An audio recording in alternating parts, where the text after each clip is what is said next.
Sweet అంటే ఇష్టపడనంటూ వారు ఎవరు ఉండరు. హెల్తీగా ఇలా తయారు చేసుకొని తినవచ్చు. పిల్లలు పెద్దలు ఎంతో ఇష్టపడే పుట్నాలు కొబ్బరితో ఈరోజు నేను టేస్టీ రెసిపీ తయారు చేస్తున్నాను. 1 కప్పు పుట్నాలు తీసుకొని మిక్సీ జార్లో వేసుకొని మెత్తని పౌడర్ తయారు చేసుకోవాలి. 1/2 కప్పు కొబ్బరి ముక్కలు పేస్ట్ చేసి పక్కకు పెట్టుకోవాలి.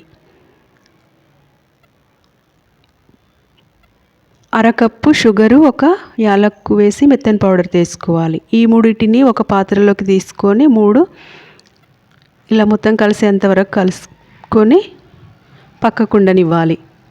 1 కప్పు గోధుమ పిండి తీసుకొని 1/2 స్పూన్ ఉప్పు, 1/2 స్పూన్ ఆయిల్ వేసుకొని కొన్ని నీళ్లు వేసుకొని మొత్తం ముద్దలాగా తయారు చేసుకొని ఒక 10 నిమిషాలు పక్కకు ఉండనివ్వాలి.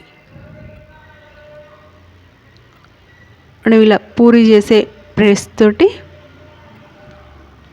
వీటిని ఒక్కొక్క బౌల్ తీసుకొని ఇలా ప్రెస్ చేసుకోవాలి. వీటితో ఇప్పుడు నేను కజ్జికాయ తయారు చేస్తున్నాను.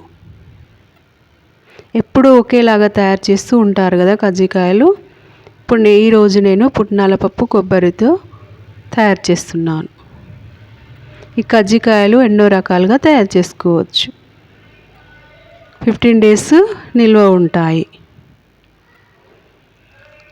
ఇలా చాలా ఈజీగా తయారు చేసుకోవచ్చు.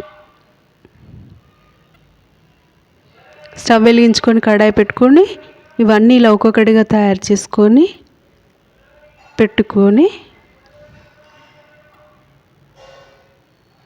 కొబ్బరిలో పీచు పదార్థం ఉంటుంది, పుట్నాలలో ప్రోటీన్ ఉంటుంది. పిల్లలు పెద్దలు ఎంతో ఇష్టంగా తింటారు. Healthy recipe. ఇవన్నీ నేను ఇలా తయారు చేసి పెట్టుకున్నాను. మిడిల్ ఫ్లేమ్లో పెట్టుకొని లోపల బయట కుక్ అయ్యేంత వరకు ఇలా కుక్ చేసుకోవాలి.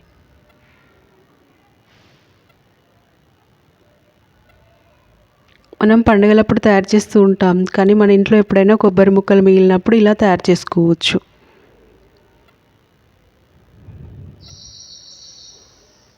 ఎంతో టేస్టీగా ఉంటాయి. ఇలా చక్కగా కుక్ అయ్యాక తీసి ఇలా సర్వ్ చేసుకోవచ్చు.